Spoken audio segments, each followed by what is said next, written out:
Good morning, greetings from sunny Luxembourg, and welcome to our webinar on the EIB and the EIB Institute. The aim of the series of webinars is to engage with European foundations and the innovation ecosystem partners and give an overview to our partners of the EIB Group and today of the European Investment Bank Institute, in view of exploring collaboration potential and co-funding, co-investment opportunities. I'm joined today here by Shiva Dusta, Director and Dean of the European Investment Bank Institute, and Elina Czarny, Senior Officer focusing on society and culture in the EIB Institute. We're going to switch in a second to the speaker view. And some quick housekeeping notes before we kick off. The session is recorded for the benefit of the colleagues who unfortunately could not join us. We will share the recording with those invitees who were occupied today.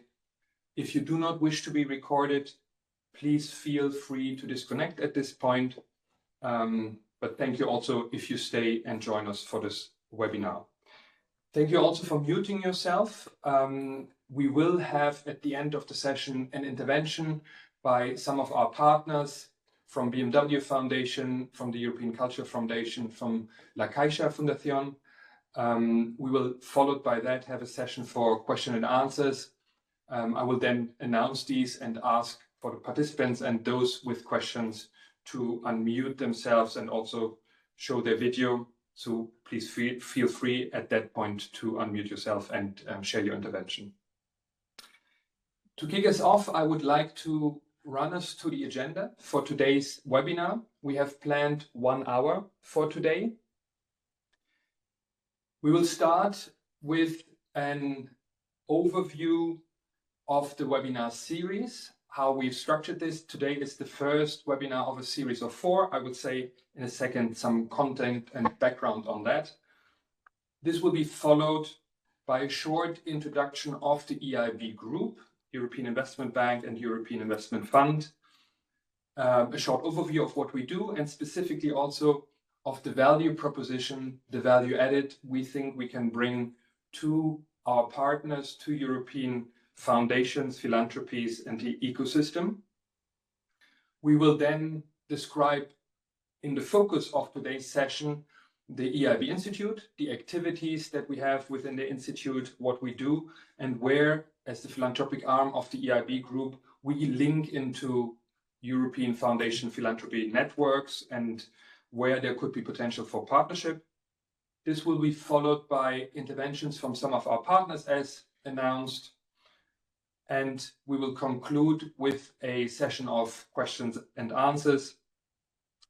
We have reserved 15-20 minutes for that. So I hope we will also have some time to make this interactive and get your input, get your feedback, your questions, and try to answer and discuss some of the potential. As noted, this webinar will be recorded for further publication, for further sharing with the partners that could not join. Also for the question and answer session, if you would like, please feel free already to share your questions as we go through the content via the chat. We will keep track of them and then answer them in the Q&A session. Good. With that, let's come to the overview of this webinar series and the motivation of it. We were kicking off a series of 4 webinars. The first one today is focused on the EIB Institute as the philanthropic arm of the EIB with the content of our activities.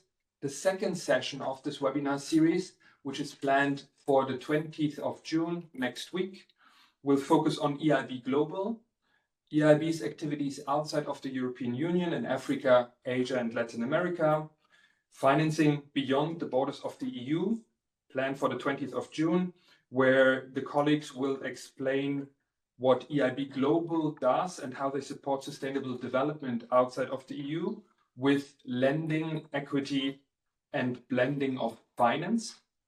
It will feature also some examples of their activity and potential touch points with foundation and philanthropy partners in Africa, Asia, and Latin America. The third of the session will focus on the EIF, the European Investment Fund. EIF's activity on empowering SMEs and innovation in Europe. It will showcase how the European Investment Fund drives growth in Europe and highlight some of their instruments, private equity, venture capital, and guarantee instruments that they make available for their target audience of SMEs, infrastructure, and partners in the EU and accession countries. And the concluding of this short series of 4 webinars will focus on EIB, European Investment Bank's activity in the EU, financing and advisory for impact, and highlight the tools that the EIB, as the Bank of the European Union, has for projects and finance for projects and companies in the EU. The dates for the 4th and 3rd session are still to be announced. We will follow up in the distribution channel with the dates for this. To kick us off for today, we wanted first to give you a short overview of the motivation of this series. Why are we holding this series of webinars?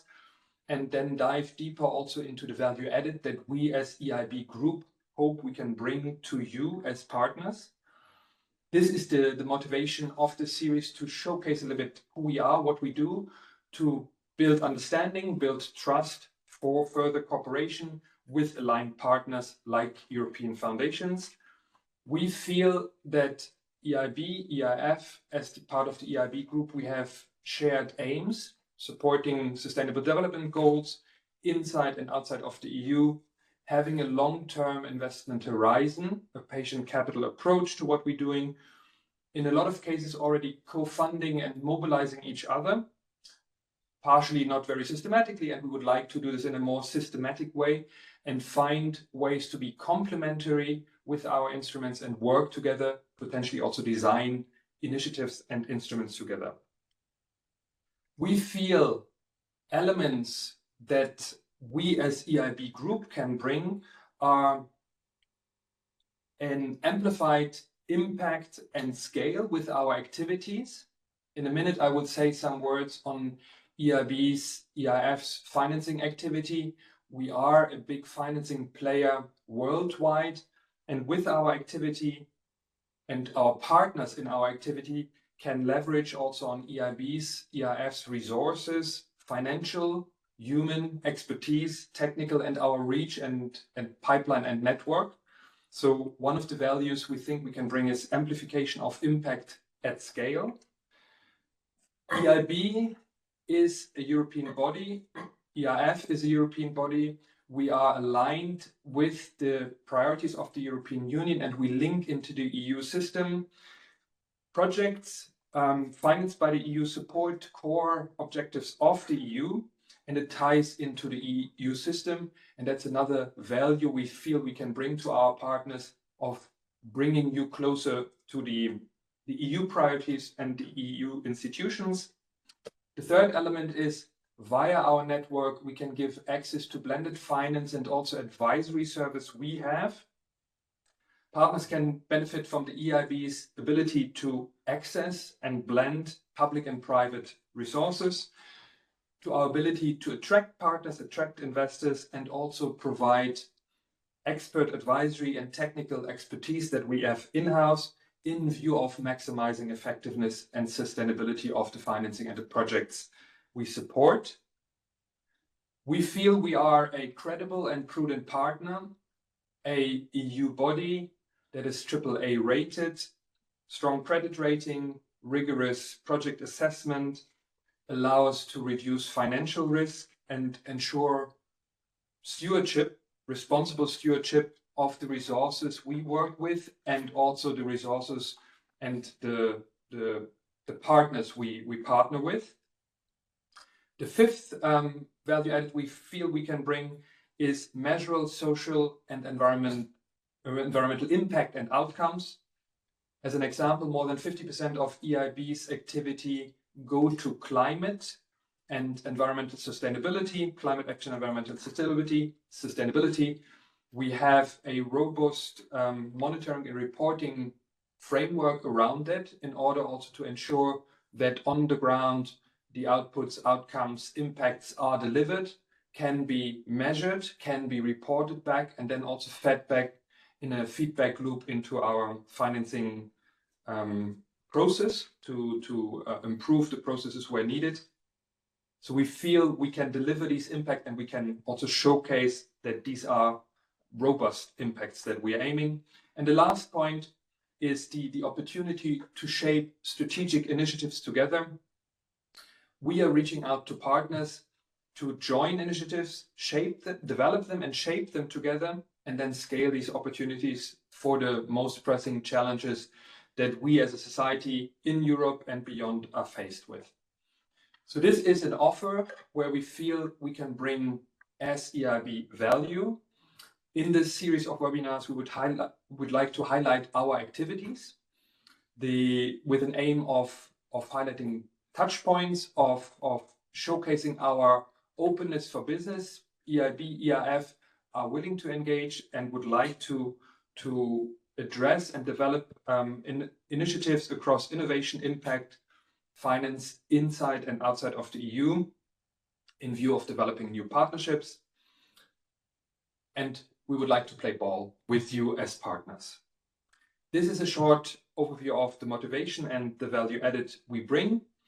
2-3 minutes as an overview of who we are, just to set the scene. EIB Group is composed of the European Investment Bank and the European Investment Fund. The European Investment Bank Group is the financial arm of the EU, consisting of these two parts.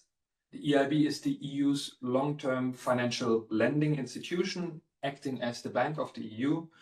The EIF is the specialized subsidiary focusing on the support of SMEs and startups across the EU, helping them to access finance with a number of instruments between equity and guarantees. EIB, the group, has 8 strategic priorities.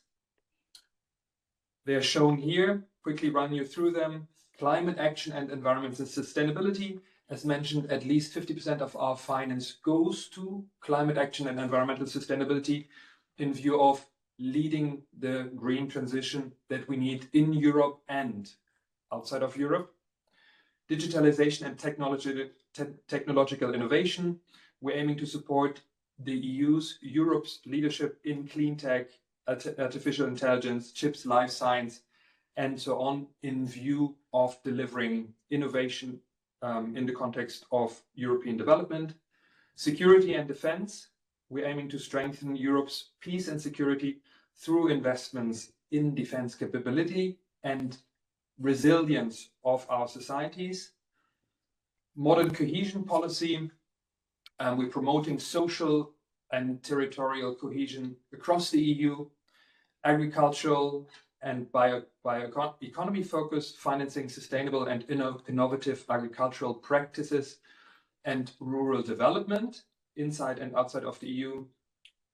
Social infrastructure, we're enhancing healthcare, education and housing to improve the quality of life for citizens of the EU and in Africa, Asia, Latin America. And high impact global investments via our activity outside of the EU, supporting development and resilience in our partner countries, and capital market union focus, advancing the financial integration and access of capital and to capital across the EU. You see already some figures here.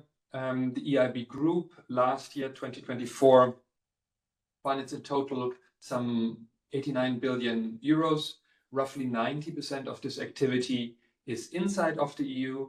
Roughly 10% is outside of the EU, giving you a volume of about 9-10 billion for financing in Africa, Asia, Latin America that we do, and around 80 billion inside of the EU. We're mobilizing these resources from our balance sheet. We are using also partner resources for this, and we would like to use these resources also to partner with you, and that's why the outreach.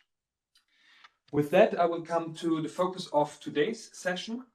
Today's focus is the EIB Institute, the philanthropic arm of the EIB. We would like to present to you what we do, where touch points of our activity with you. how we can co-fund projects with you. And we would like with that invite you to work with us. I will hand over to Shiva in this context. Thank you very much, Gunther, and also a warm welcome to everyone from myself.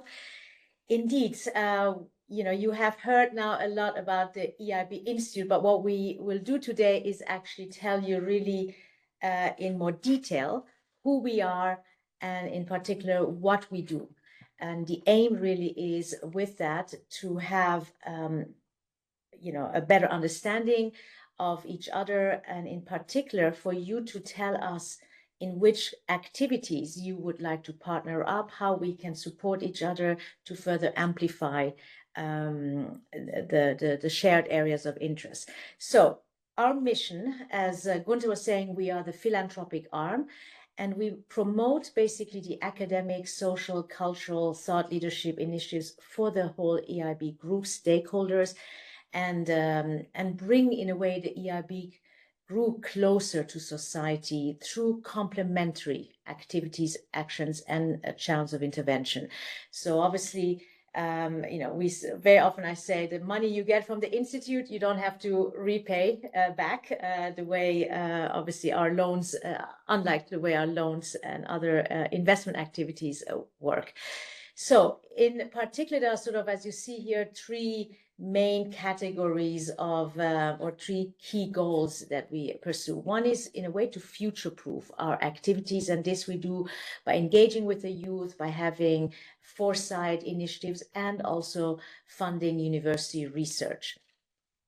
By doing all our activities, we ultimately enhance the EIB group's visibility and societal impact. And as I said, we really bring that much closer to the every person out there, and in a way bring also the strategic priorities of the EIB group closer to people and put them into action. And that's why the collaboration with foundations like yourself and innovation ecosystems and other stakeholders are absolutely critical to kind of do that jointly with you. And finally, what we also do is in a way mobilize our EIB group staff, so we're over almost 5,000 staff, to promote and foster a culture of giving back, whether it's to participating in academic activities or in other charity and social activities. And this we also have found to be a very motivating factor, or give a lot of motivation to our colleagues. Now, in terms of our three pillars of activity, you see on this slide sort of a summary of them. Foundations and impact, no surprise there. And this is actually a new pillar that we are very much building out now, as you know, as we will discuss. Then we have universities and youth engagement. This has been an activity that has been going on pretty much since the outset of the EIB Institute in 2012. But we have refined it and are making it even more effective and even more engaging with those stakeholders. And then a third pillar on social resilience and culture.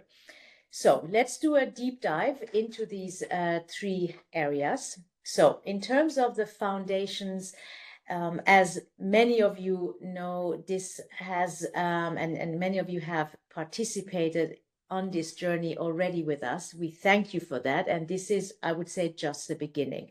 What we have started doing was first a mapping of who is actually out there. And we had the help of McKinsey, and many of you participated in that. So we really want to also thank you for the valuable feedback that you provided during their study. We're really very much building on that.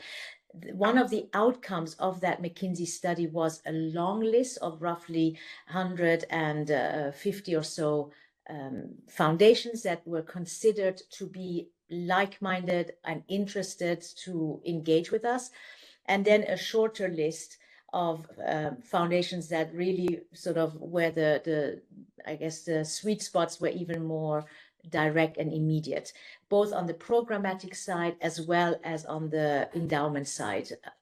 Now, what we're doing is basically, therefore, doing an active outreach on the short list, but bearing always the long list in mind. And we are ultimately open to any other foundation who may not have been caught in that exercise and is interested in having that engagement with us. And we do so in order to really develop and formalize potential collaboration engagement models, whether it's through MOUs or other ways, not just bilaterally, but also in due course see what we can do as maybe as a group of foundations in order to really potentially fund common causes, share knowledge, share data. And this is perhaps one of the initiatives where we feel we can really jointly find a way to promote a more European approach. Because one of the findings that was actually striking to us is that not less than a third of foundations that were interviewed in this process by McKinsey felt that they had actually a European approach in their programmatic activities. And this we feel is something, I mean, focusing on the European foundations that perhaps we can promote together and find ways to make that more of a mainstream activity.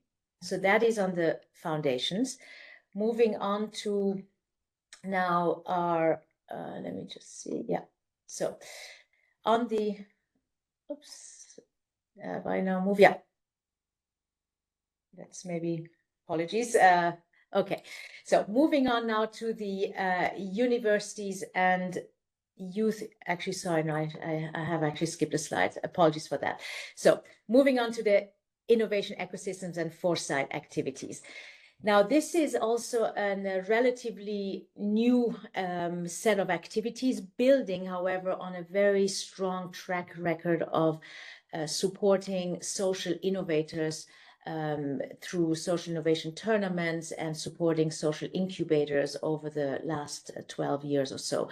And what we're doing now, however, is take a more systemic approach and engaging with the intermediaries, such as Unternehmertum, but also others. Many of them are members of the RISE Europe grouping, to actually, again, develop more of a cross-border, wider pan-European ecosystem approach that would help the startups in Europe to then scale in Europe. And we're, in a way, building the bridge between those innovation hubs and the wider EIB group.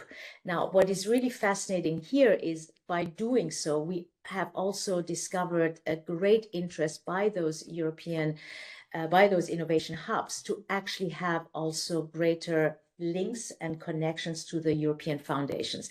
So while we're building those two bridges, one to the foundations, from the EIB group to the foundations, and one from the EIB group to the innovation hubs, we realize that actually, hopefully, with that, we also promote greater interaction between the foundations and those European innovation hubs, and do so in a way that really kind of amplifies all the activities that each of us do in that space.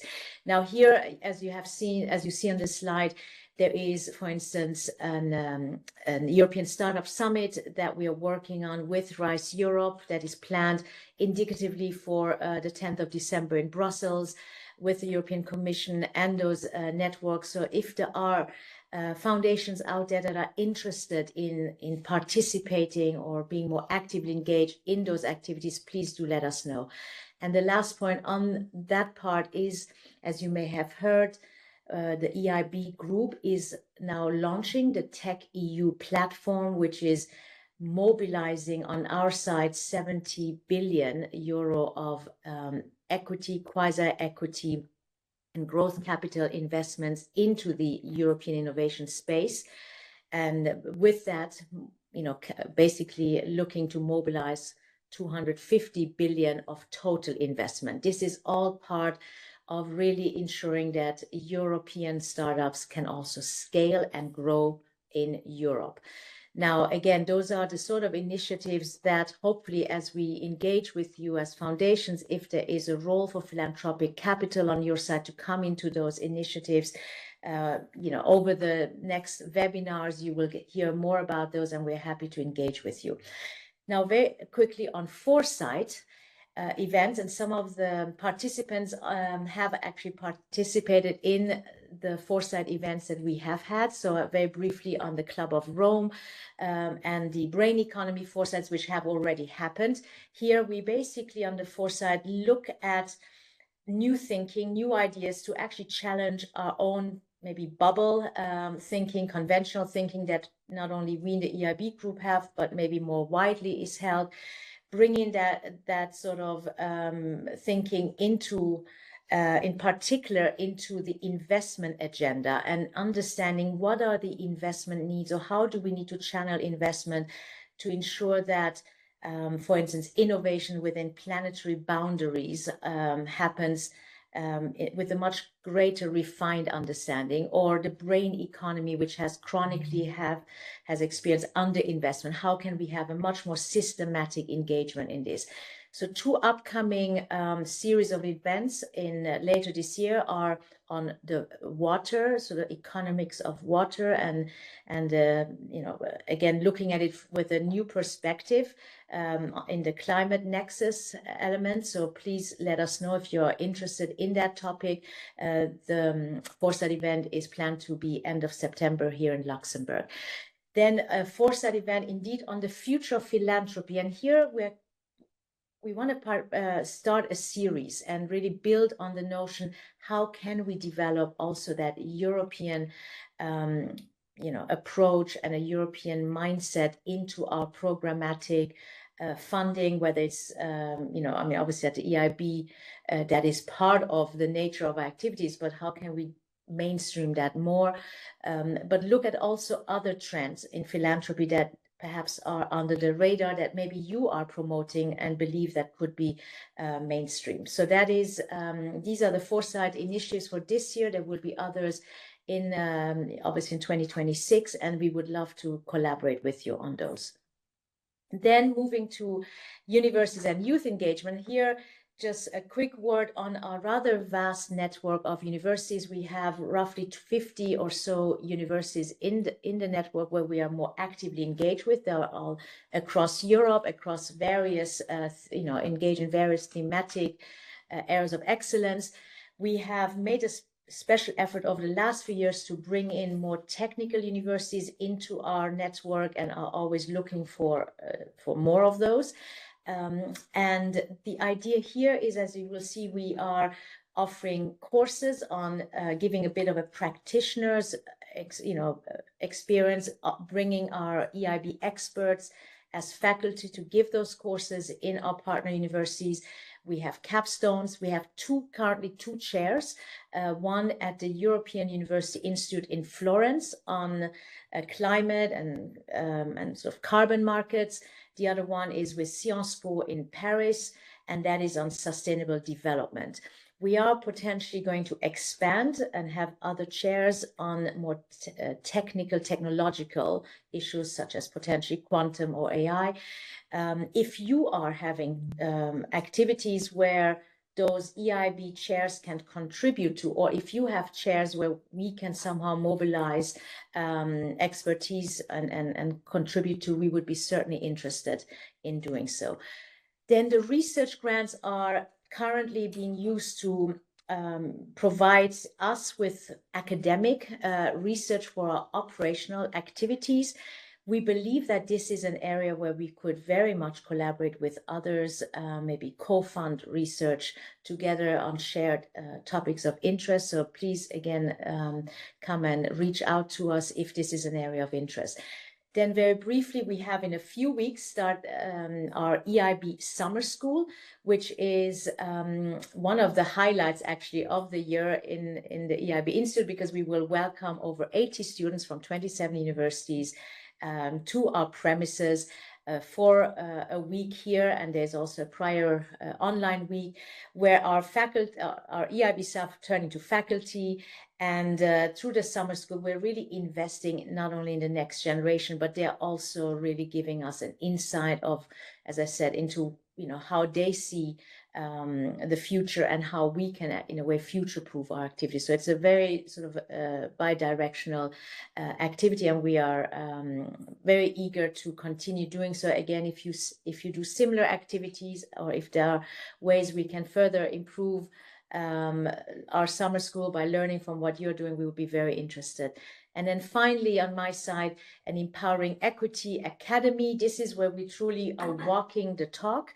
As you may know, the venture capital private equity industry does not always have a diverse talent pool, and in particular women's. We lack very often STEM women candidates.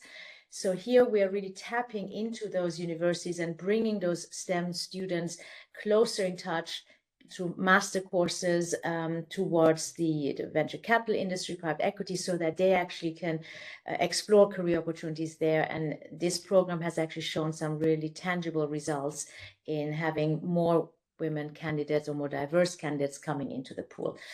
I stop here and I will pass on the floor to my colleague Edina, who will tell you more about our financial education and other youth activities and the social resilience initiatives. So the floor is yours, Edina. Hello, everyone, and good morning. I'm waiting for the camera to come in focus, and hopefully, yeah, it's happening.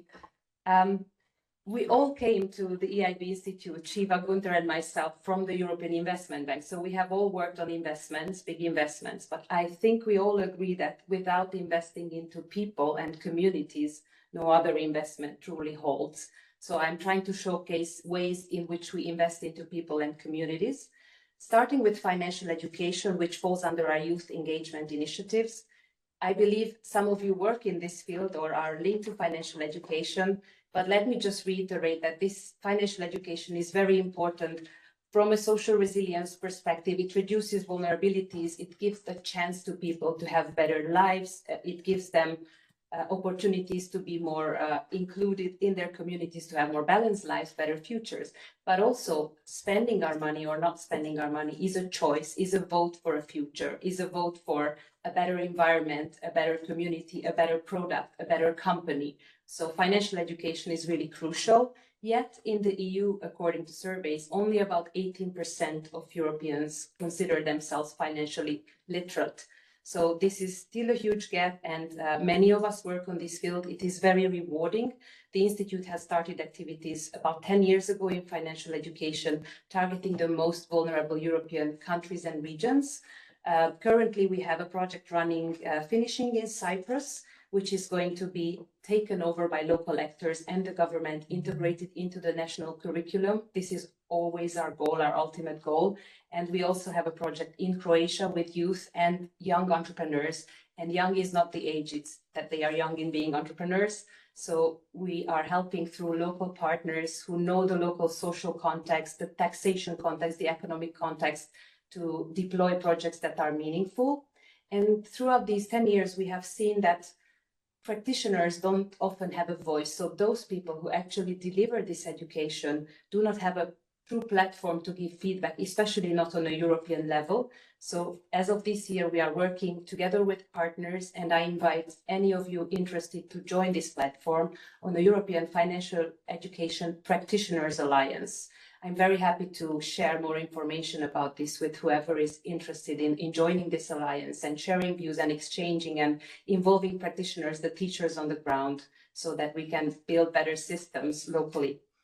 Then moving on to another youth activity, and this links to our social resilience activities, is we are running a very large global survey on how youth adapts to climate change and also what they do. So it's also a bit of a qualitative feedback about how youth feel about climate adaptation, what they do, what are the measures they take, what are their concerns. We will be very happy to share the findings of this survey with you. Moving on, I have to move on. I have to click the slide. Hopefully. One click. All right. So moving on to our social resilience activities, I would like to quickly unpack 3 words that guide these activities. And this is resilience, vulnerability, and preparedness. So resilience is how we bounce back after a shock and how we move on in life and ahead of life's challenges, be it a climate shock or a political shock. Vulnerability are the weak spots. These can be related to a person, to a community, to a society. They can be linked to health, they can be linked to geographical location, etc. And preparedness is what we do to reduce our vulnerabilities in advance. So preparedness is what we do before. We can build a shelter against the tornado. The tornado is going to come, but we are prepared and we have a way to possibly reduce our vulnerabilities, to reduce our shocks, to be more resilient. This is what we do in the social resilience practice, and it started with the humanitarian interventions. So as part of, well, there are times when nothing else helps but solidarity, because if there's a major natural or other humanitarian disaster, sometimes people, however well prepared or whatever they are, they need help. And this is when EIB Institute, on behalf of the EIB group, comes in with humanitarian support. This support can be immediate support, medium or long-term support, depending on the context and the projects and the location. The bank has been doing these projects for over a decade. And while we have only spent about 12 million euros, the impact is huge. I can confirm, because I was working on a lot of these projects in the past years, and it's really unbelievable how much you can achieve with even smaller amounts of money if you use them well. We work always with local partners who know the context, who know the ground. We always try to fill gaps. Sometimes, and very often actually, these gaps are mental health and psychosocial support, but of course also help to very vulnerable population, disabled people, people who have certain diseases to prevent these. We have we have rebuilt schools, ambulances, purchased ambulances, built family homes, helped hopefully save thousands of children from famine, and have done many other things. Our big report is coming out soon, so would be very happy to share our findings about this work. But also through this humanitarian work, we saw that actually when natural disasters happen in Europe, European populations are way more underprepared compared to some countries very far from here. So there is a massive tsunami in Tonga and Vanuatu, and actually nobody dies because they know what to do. Whereas in Europe, there's a flash flood, they get a warning, and still hundreds of people lose their lives. So we started looking into why this is, and it is clear that there is a lot of work to be done to strengthen European communities, to make them better prepared. So we have started our disaster preparedness practice. It started with Know Your Hazard, which is a community of really various people, scientists, firemen, politicians, state secretary, researchers, psychologists, humorists, cartoonists working in the climate adaptation field, and many others. And we started looking into why certain communities fare better in the face of disaster. What are the psychological aspects of preparedness? Some key issues such as insurance and how is the insurance industry going to develop, and many others. And we try to have an event around this about once a year, often linked to other EIB events. So like last year, it was around the EIB Adaptation Days. This year, it was around another EIB event. And we are working on this community. And based on this community, we have also built out educational projects to people, to communities. Our pilot is now in Luxembourg with youth, and they receive disaster-specific first aid, so hazard-specific first aid, so that they will be able to help, for example, an elderly person who gets a heat shock. They will know what to do. Can they give them a lot of water to drink? Can they pour water over their head until help comes? Things like this, but also they get mental preparedness. They will understand how their brain works when something really bad happens, and then they will be able to calm themselves, hopefully, and calm others. So this is one of our pilot projects, and further they will, of course, in line with the EU preparedness strategy, get some pointers about how to make family contingency plans, family preparedness plans, etc. So this is our pilot project in disaster preparedness, which we are planning to deploy in other countries. The next country is going to be Greece with the European Climate Foundation. We also support the largest European study on human adaptation to heat. And it also includes outdoor workers, outdoor essential workers. So what happens to the grid operators, to the people working in agriculture who are picking up our fruit and veggies, and how does heat impact them? This, I think, is very key, and we'll be happy to share the results of this survey with you as well. And finally, also, we support the preservation of our cultural heritage. In collaboration with Europa Nostra, we are contributing to the preservation every year of our seven most endangered cultural heritage sites. You see them on the slide for this year, and also EIB experts and advisors and even retired staff are working on advising Europa Nostra on these sites. And with that, I would like to close. I think I was a bit over the time. Thank you, Edina. No, thank you very much. That concludes the short presentation we wanted to give on the activity of the EIB Institute. We have interventions from some of our partners, and some of our partners kindly agreed to make some short interventions. Specifically, Ángel Fontvidal, Executive Director of Caixa Research and also President of the Board of Directors of FILEA, the European Association of Foundations.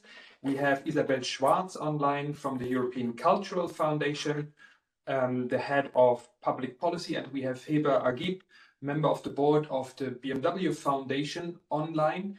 Ángel, I see you are muted already. Could I give you the word for a short intervention, highlighting what La Caixa Fundación does already and where you see potential of collaboration, and potentially also with public actors like the EIB and others in the European context?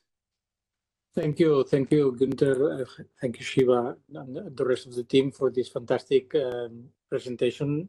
For me, it has been very interesting to follow all the activities, because you mentioned that probably your activities are more important and less known at the European philanthropy scope. So thank you very much for that effort, explaining all your activities. As La Caixa Foundation, we are very proud to have partnered with you. In our case, because we are just building a new premise for the new research institute on immunology that will be based in Barcelona. Just we get a loan from your bank, and we are very happy with that partnership, because will allows us to go further and to go quicker in our investment. So that has been our experience from now. But from our philanthropic point of view, not I think our aims are very aligned what the EIB Institute is doing. So it's in our case, we have a strong focus in inequalities, especially in the south of Europe, in Spain and Portugal mainly, where child poverty and also the effects of the climate change is hitting hard. The second part is health, research and knowledge, and that capacity to adapt technology for the well-being.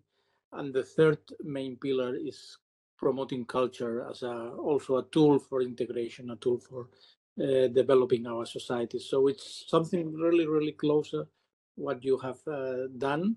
And we are looking forward to partner in more items that just that loan that is very effective and very important.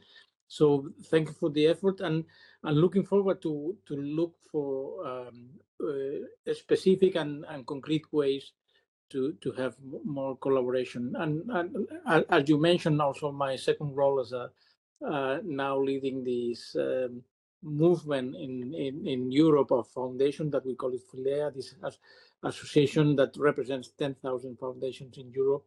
I really think that there are some activities, probably some events about the future of philanthropy, that maybe the right partner could be not only a specific foundation that we will be involved, but also can be done with the whole community represented by FILEA.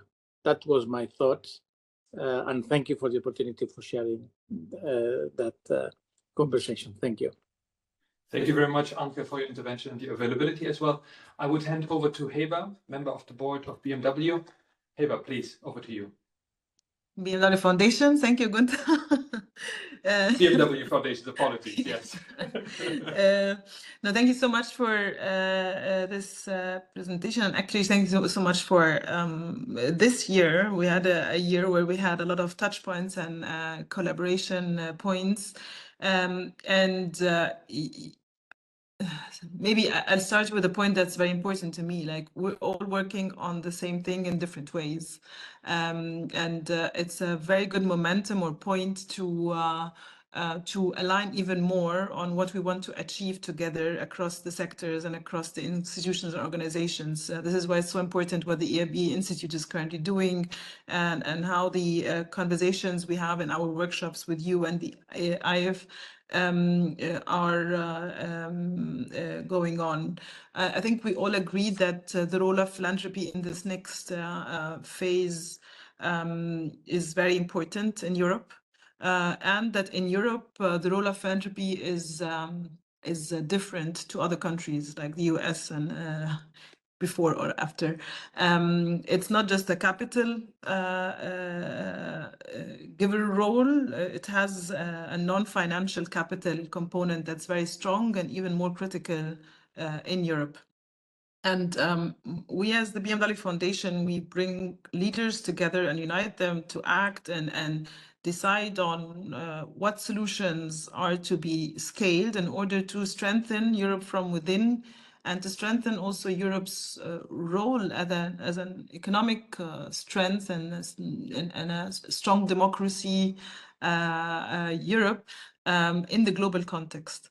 And the points we are talking and intensifying collaboration with you is how to bring more investments and capital into innovation, into clean tech, into the energy transition, which is very important to secure for economic security and energy security in Europe.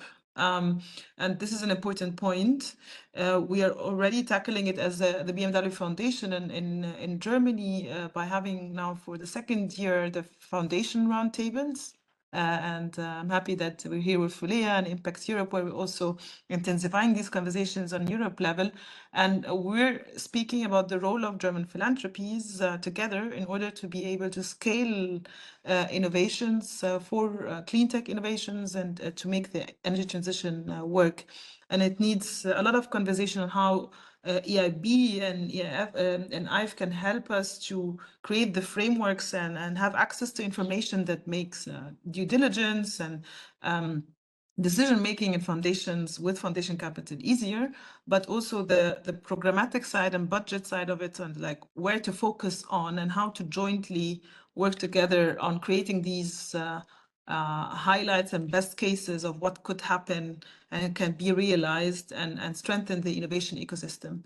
And Shiva, you mentioned Unternehmertum, like we run now for the 6th year an impact tech accelerator to strengthen early stage startups. We are building up a scale-up program to highlight the deployment issue and folk and what's needed in order to make the first deployment at scale possible, so that we can scale European innovations in Europe. And this has a very strong societal component, like how to make the solutions impact people's life. We talk about affordable, green or clean energy.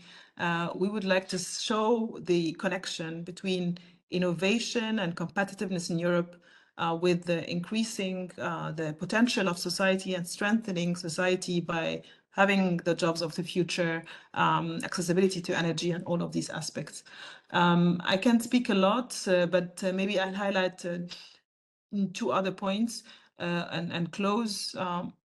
We need to build stronger partnerships between sectors. And we're speaking together with you, Shiva and Gunta and the team about public-private philanthropic partnerships. If society is on board, decisions and implementation becomes easier. And this is why we need to shape partnerships that are not just de-risking the implementation of innovations, but are making the case for society and the perception of why a transition is possible and is needed clear. And also, again, strengthening European resilience through having a strong cross-sectorial collaboration to scale innovations that do matter.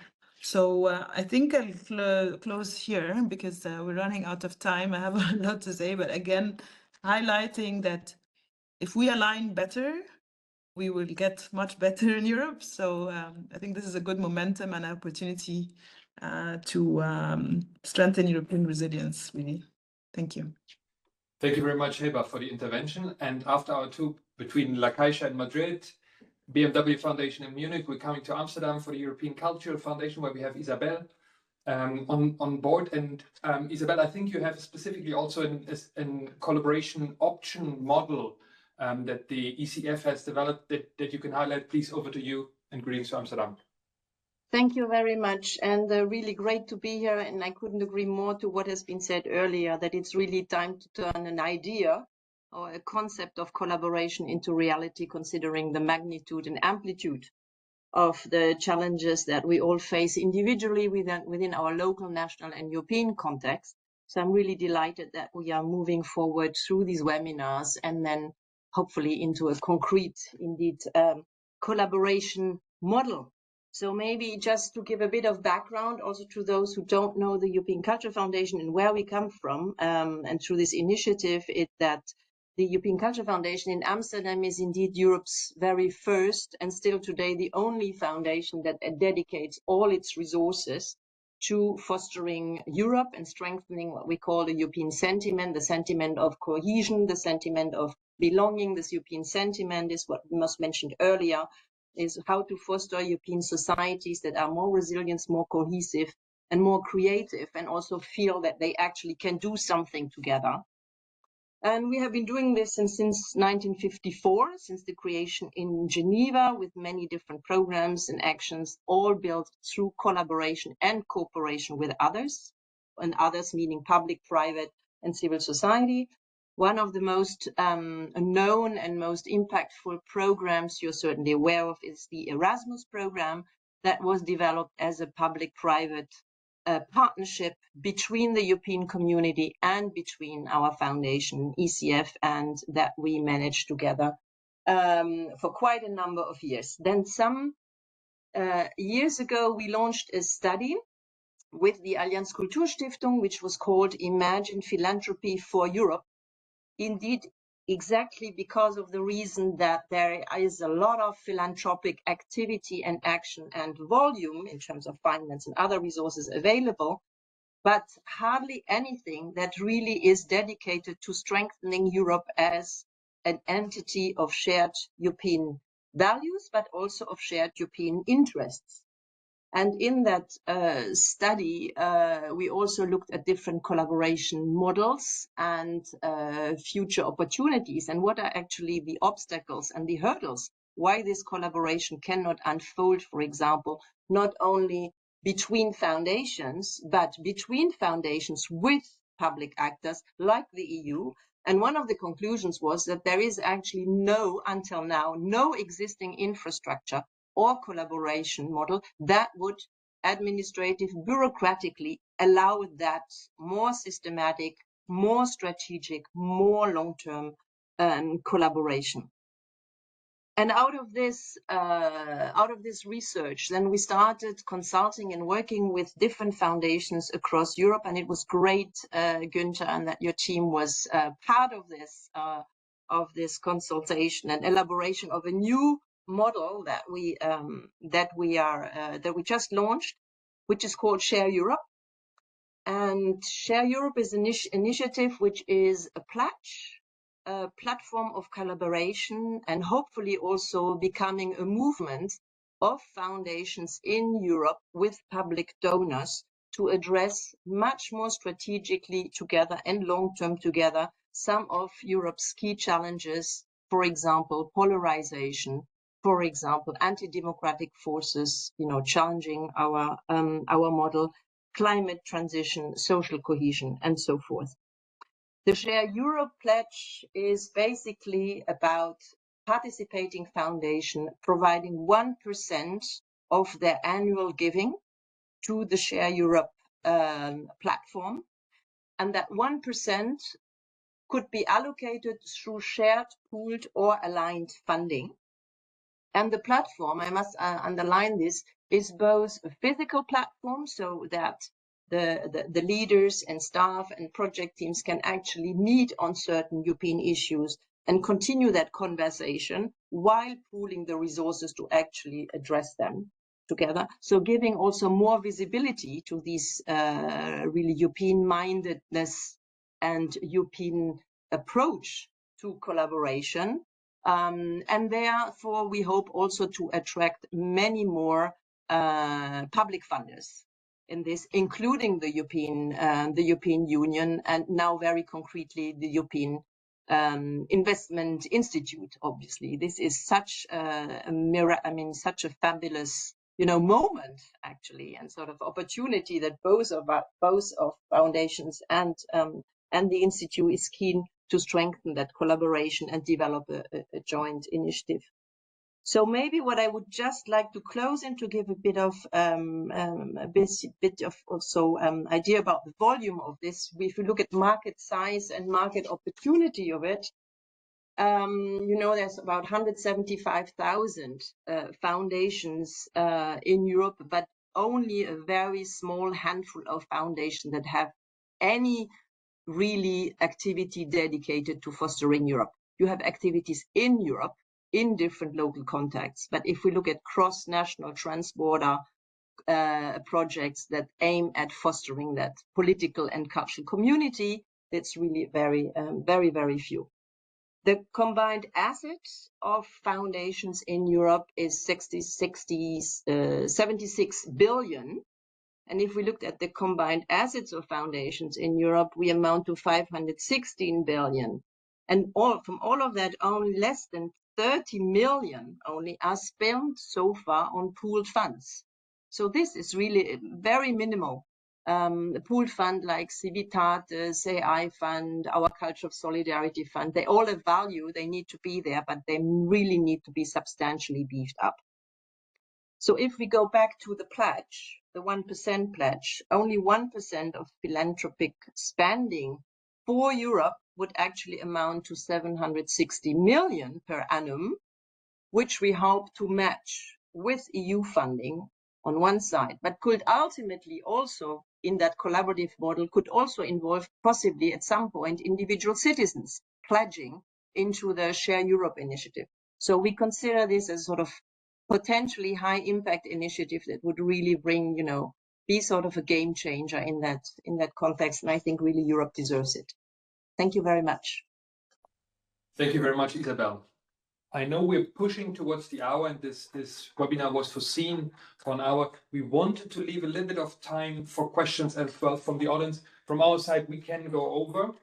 So first question, are there questions? We didn't see anything in the chat, I understand, from questions, but anybody who has a question to the EIB group, to the EIB Institute, to our activity specifically, to be raised, please feel free to unmute yourself and raise your question.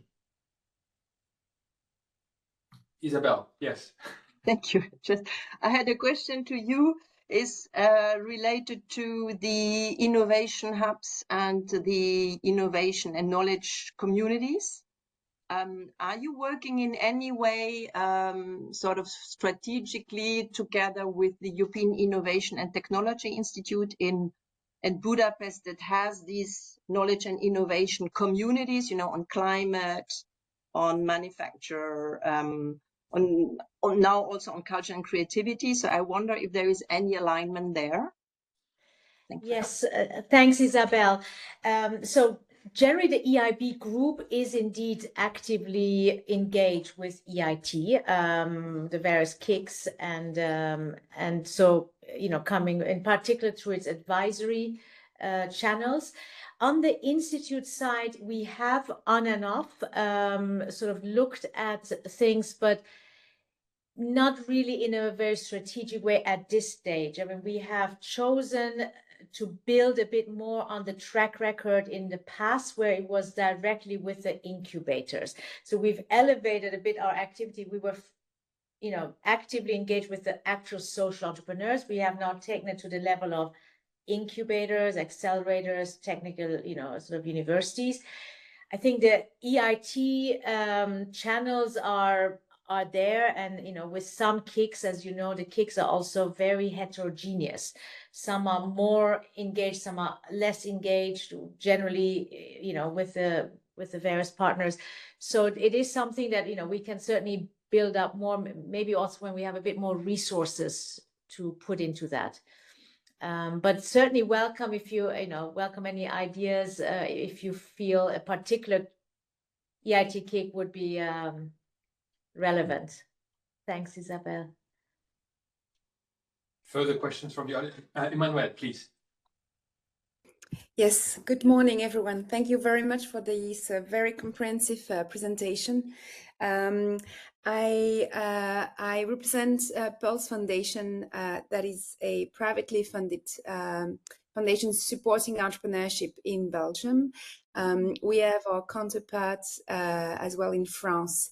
So we are basically supporting the value chain of entrepreneurship, that is from the very young age. How do you stimulate entrepreneurs to those who scale? And so we're supporting incubators and accelerators as much as those who fail. So we are working with bankrupted entrepreneurs and try to put them back again to work. And I had a few questions. So first, maybe ask who, like you were mentioning the summit, but in general, like who would be our first point of contact within EIB? Like, how can we reach you very concretely to propose help and maybe proactively also see where there are bridges that we can help building. Then I was wondering, does EIB or EIF, sorry, in practice blended finance as well?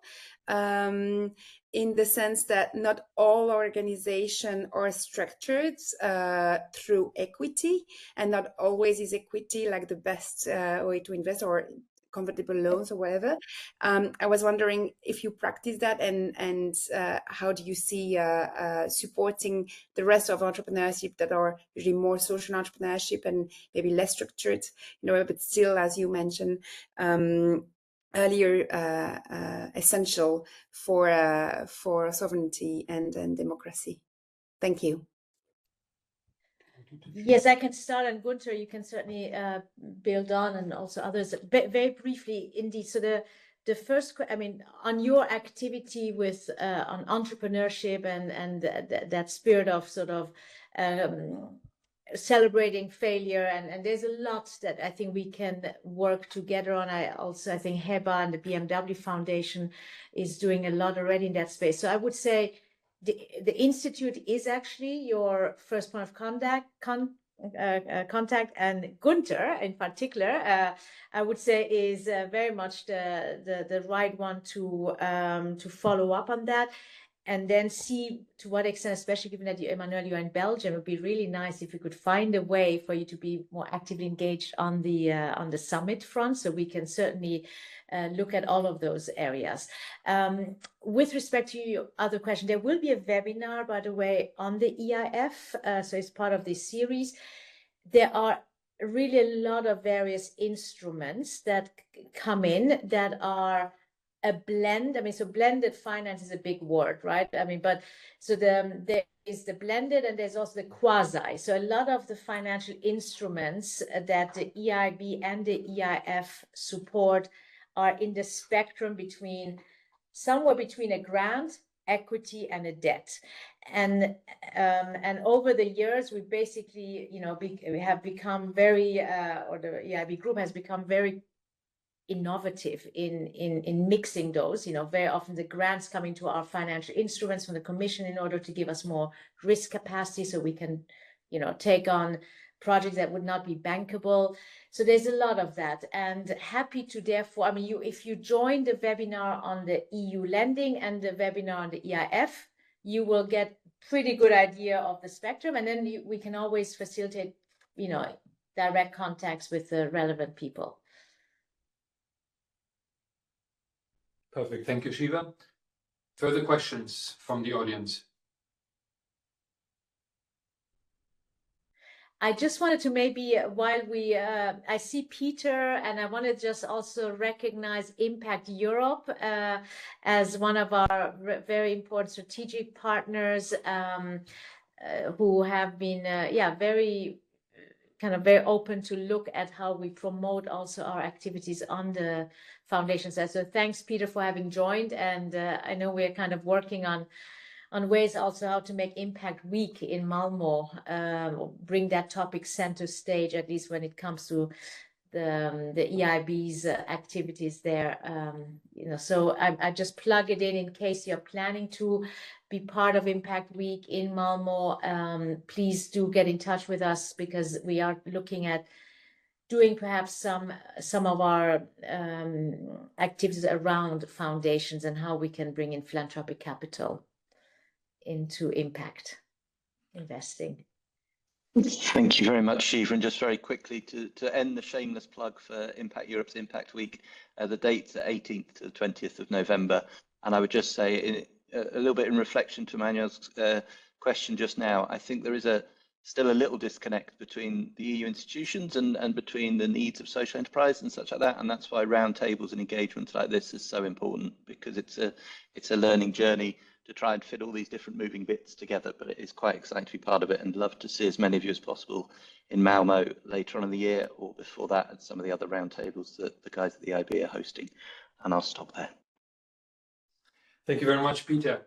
I don't see any further questions. Maybe then just as a reminder, contact details. You saw the slides with our contact details. Just to repeat as well, you can reach us. institute@eib.org is the general email. My email is g like Gunther.Fischer with SCH the German way @eib.org. So please feel free to reach out in this context. If there's no further question, I would have one last concluding question actually for Shiva, maybe as a takeaway on this one, so you're not completely off the hook yet, Shiva. Shiva, what would you see as a successful outcome for the EIB Institute in working with foundations, also following up on this webinar today? Well, I think a successful outcome for sure would be that you now know who to reach out to. So you have really very much at least the core team in the EIB Institute listed on that slide. So feel free to screenshot it, take a photo, reach out to us. So that is definitely number one. Number two is any initiatives that you are engaged in that you feel resonate with what we are already doing. Please let us know. Maybe there are ways we can support your initiatives. Maybe you can come into our initiatives. And third, I think it's that whole notion of what Isabel was saying. How can we actually make this Share Europe or giving back to Europe or really bringing Europe into the focus? How can we make that part and parcel of the DNA of the European Foundation narrative? Because I think you are all probably doing activities there, and we are, as Heba and others were saying, let's align and let's coordinate. And if the Institute can play a part in helping that, we're there. I mean, we have, of course, all our own resource constraints, but we really want to make sure we use the whole firepower of the EIB group to get us to where we want to be on that front. So that's my but certainly I'm sure there are other things, and I hope that we stay in touch. And please, when you're in Luxembourg, come and visit us as well. Thank you very much, Shiva. Then we would conclude this webinar for today. We're looking forward to working with you, so please do reach out. Thank you from the EIB Institute, and greetings from Luxembourg. Thank you. Bye-bye. Bye-bye. Thank you.